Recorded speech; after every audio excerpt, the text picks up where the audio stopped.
Are you finding that some team members are not connecting with their roles, responsibilities, and results quite the way that you would like? Stay tuned for how to help people increase their ownership over their role. Hi, Shannon Waller here, and welcome to Team Success. I want to talk about something that I've found has come up in a couple of different conversations with team leaders about some somewhat new team members. And that is the need to take ownership over a particular role, over a particular project, over a particular result.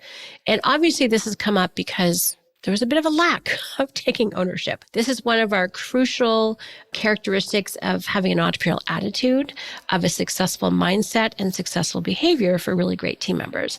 So there really are two perspectives here. One, if you are an entrepreneurial team member, this is listen for what could be some really good coaching in terms of making sure you're truly fully engaged, not just intellectually, but in every other part of you. And then also if you're a leader. So if you're having team members and you're like, okay, are they engaged at all of the levels that I want them to be? And this really is about engagement, but it gets very tangible. So this is what we're going to be exploring today. So one of the things I've noticed is that, particularly if I even just use an example of when someone's applying for a new role. So you filled out the job description. Hopefully it's somewhat tangible in terms of not just the qualifications someone needs to have, but also exactly what's expected of them. So this is years and years and years ago, I came up with something called a results-oriented job description, which is not just what people are doing, but the result of what they were doing. I need to kind of go back and revisit and recreate that because often people are just focused on the activities. For example, a receptionist answered the phone. Everyone thinks they know what that means. Well, what if the result is actually, answer the phone within 2 rings with a smile and they get to their destination of the person or the person's voicemail within 30 seconds? That's the result we're looking for, not just answer the phone. So, that whole idea of what exactly is required is key. And why I think this is more compelling is because really what I'm noticing is that people take intellectual ownership of things. And this is kind of the level that often happens in hiring and the beginning training phase with folks is that we talk about kind of the cognitive level. So what are you expected to know? What are you expected to learn? Often there's a learning curve, somewhat steep at the very beginning because there's so many new things. Everything from, what project management system are you using? Do you have your right Zoom account? Who's who does what? Who do you go to for all the things? So there's a steep learning curve in terms of the company, in terms of the specific role. So it's very much focused on the intellectual side or cognitive side. But what I notice sometimes is missing is that emotional engagement and that, to use a Kolbe term, conative level. And this is where, someone needs to really care. And they need to not care just about showing up, and doing the role, but they need to care about the end result. And then they need to engage their will, their striving. And I love the fact that in the Kolbe creative process, that really it starts with how much people care. Your striving instincts don't kick in if you're not striving, if you don't care about that particular thing. So if someone has a ton of mental energy for fact-finding and specifics and details, but they don't care about that particular topic, there's no research happening. There's no analysis. There's no nothing. So that caring is so critical to engaging everyone's full use of talents, not just their brains. So kind of how I think this can parlay. It goes into how you hire and how you train and how you manage.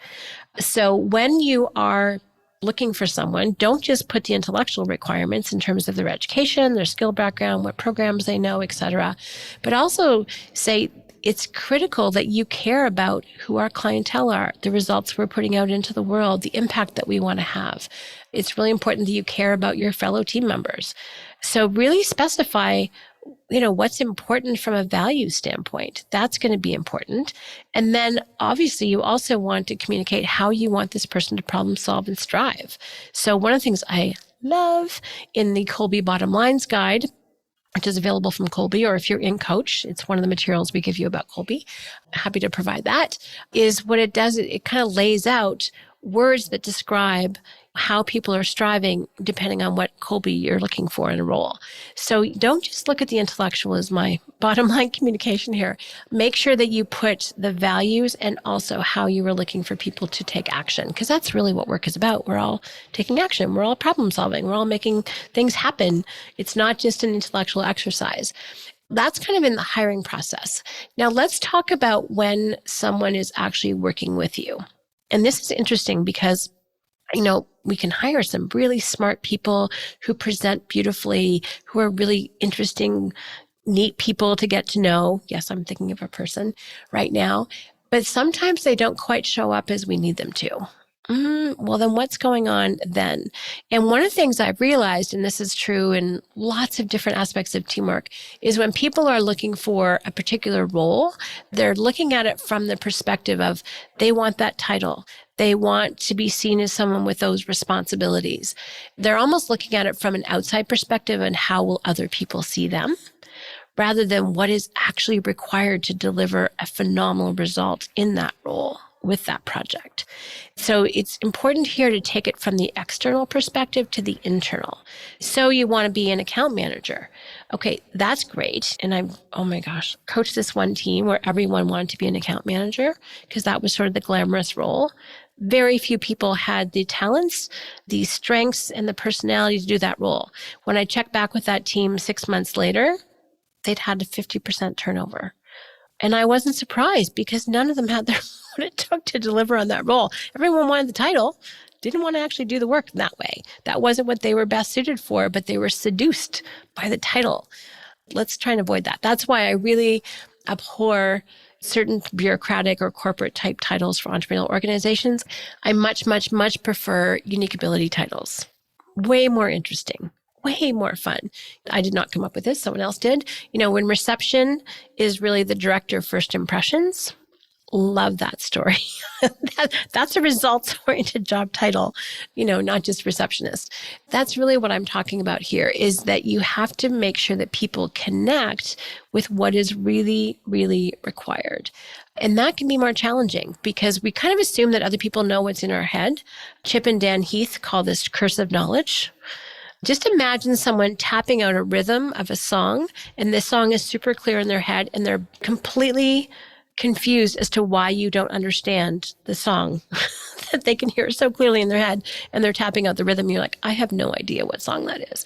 That's curse of knowledge. When it's so intrinsic for us, we think it's immediately intuitive or instinctive for other people, and it's not. So we assume, and everyone knows from third grade that assuming is dangerous because it makes an ASS out of you and me, which is so true.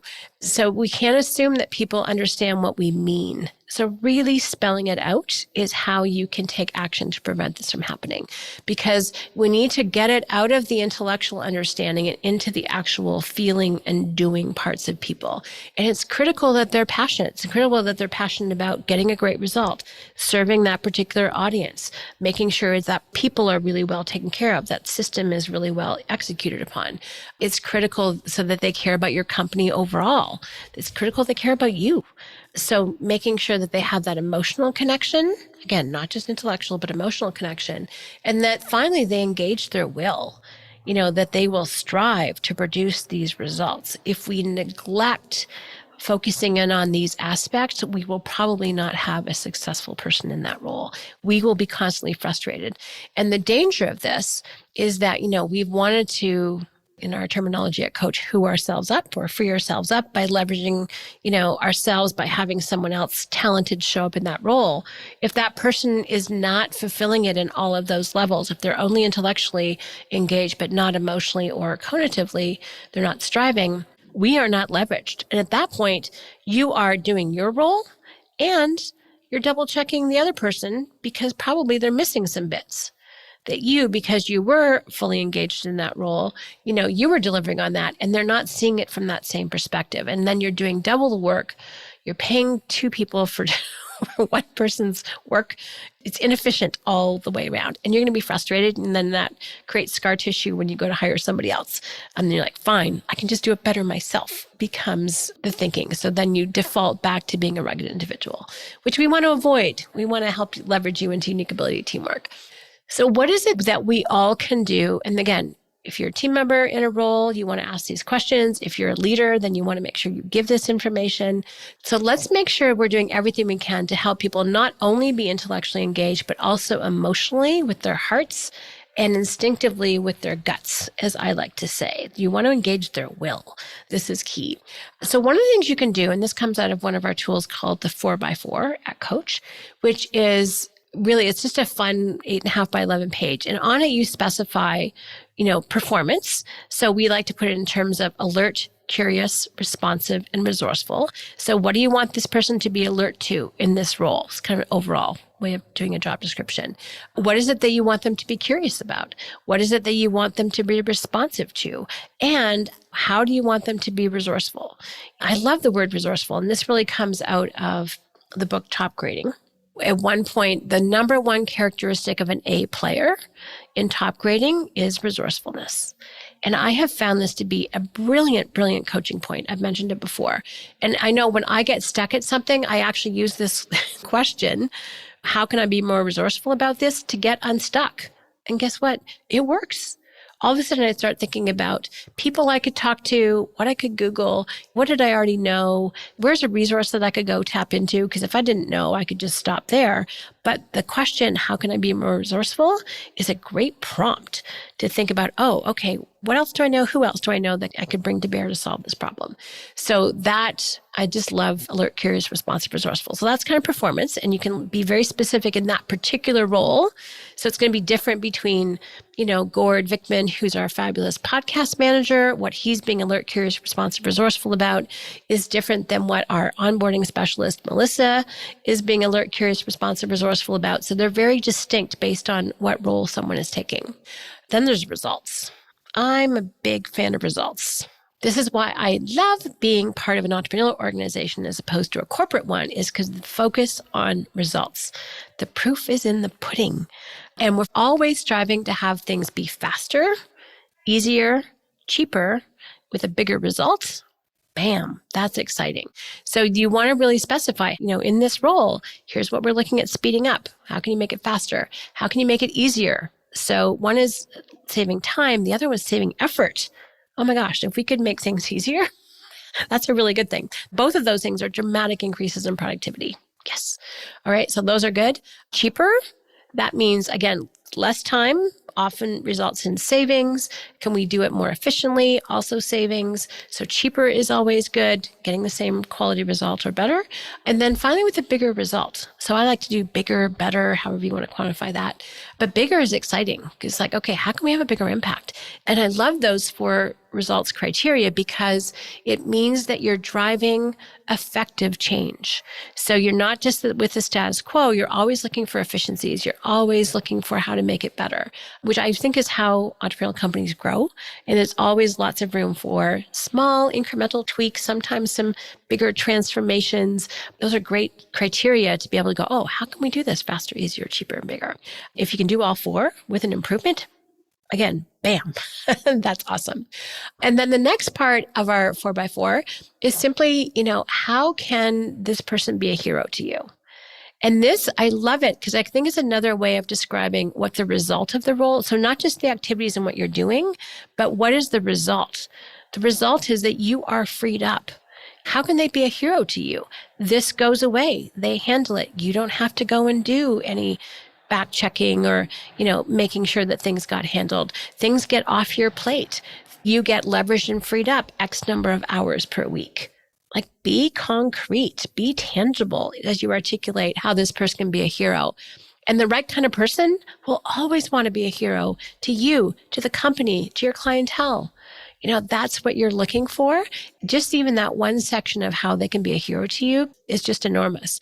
And the other thing is, if you are a team member listening to this and you think, okay, I don't actually know how I can be a hero. I would like to be a hero. Good. Go ask that question. It's a brilliant question to ask. How can I be a hero to you in this role? What does being a hero look like? Well, that's a thought-provoking question. I love it. And that's going to involve a wonderful conversation.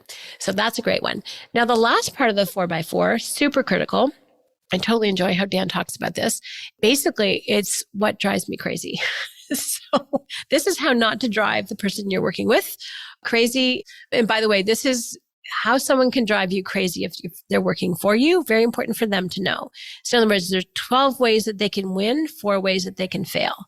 So this is incredibly instructive. This is kind of the line around, how not to trigger you, if you think about it that way. This is such useful information. Everyone we've shared this with and all the hires that we've shared this with are like, oh, this is so good to know. It's how not to get into trouble. Who doesn't need to know that? And not doing that, actually, if we don't communicate what drives us crazy, we're not taking care of our team.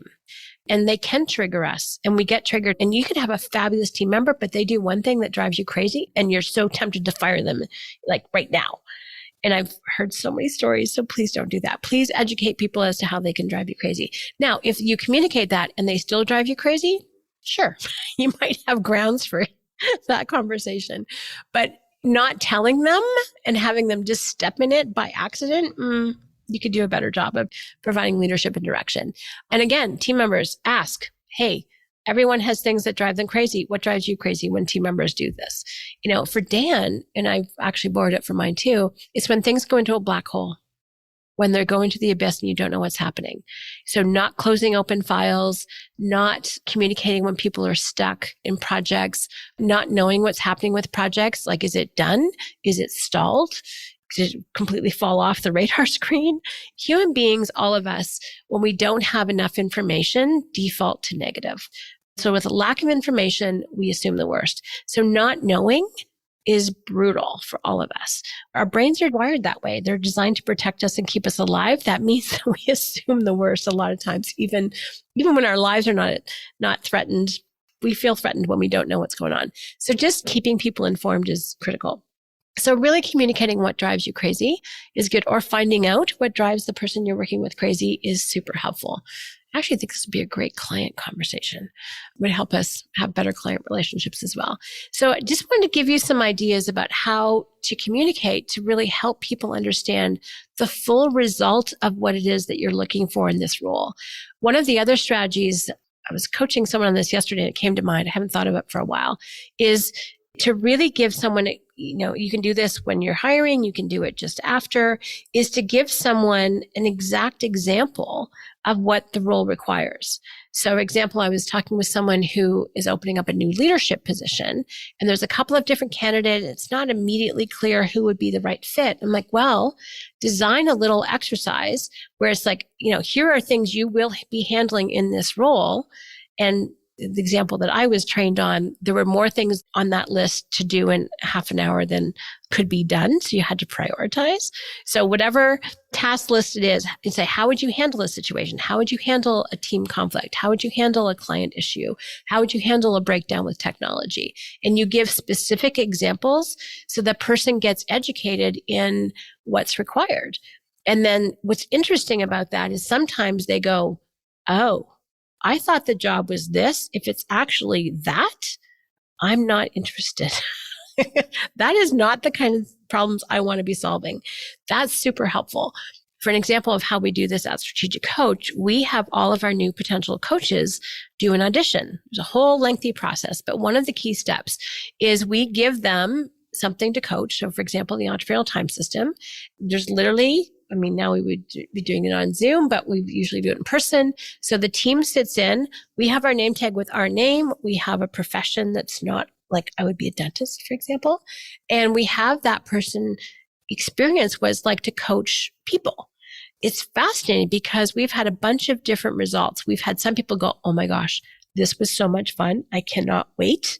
So it's like this just totally clicked for them.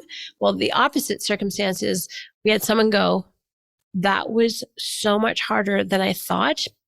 I don't think I want to be a coach anymore. And we were like, good, because we kind of agree with you.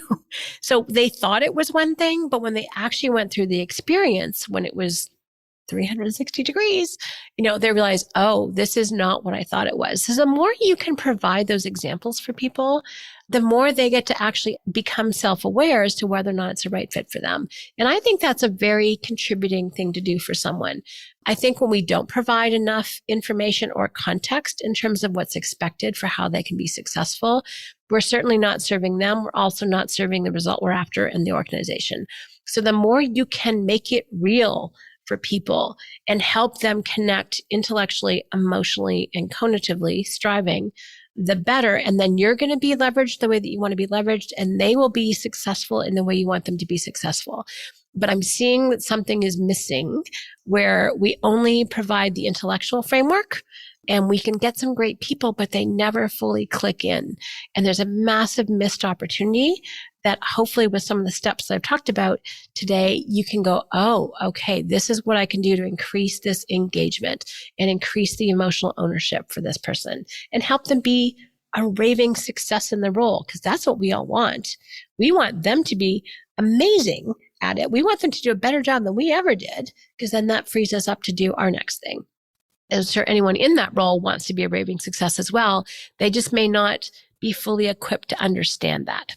Now, I will say, in the spirit of what I've learned, if you do provide all of this information and the person still does not deliver, they are probably a wrong fit for the role. So don't bend over backwards. Give people amount of information enough for them to grab onto and run with it. But if you load them up and they still don't run with it, that's not a right fit. So I don't want you doing all the work. This is a partnership. This is teamwork. Pass over the baton, but make sure they grab it and run. Make sure they don't drop it, because some of that responsibility is definitely on them. It's not all on you. So I want to make sure I set the appropriate context here. If it takes longer than 3 or 6 months for someone to really grasp what the role is about and be successful in it, you kind of need to revisit the whole picture. So just want to make sure I'm not sentencing you to 2 years of trying to get someone to grasp what's needed. It's 3 to 6 months. Obviously, they'll keep getting better and keep growing, but at that point, you will know, and you need to trust your instincts on that. Okay. Hopefully this conversation has inspired you to really connect on all 3 levels for yourself and what you're up to, and also given you a really good context for when you are hiring or training people to make sure you're not just giving them the intellectual framework, but also the emotional and the cognitive one. Thank you very much for listening. If you have any questions or comments, please let me know at questions@strategiccoach.com. And as always, here's to your team success.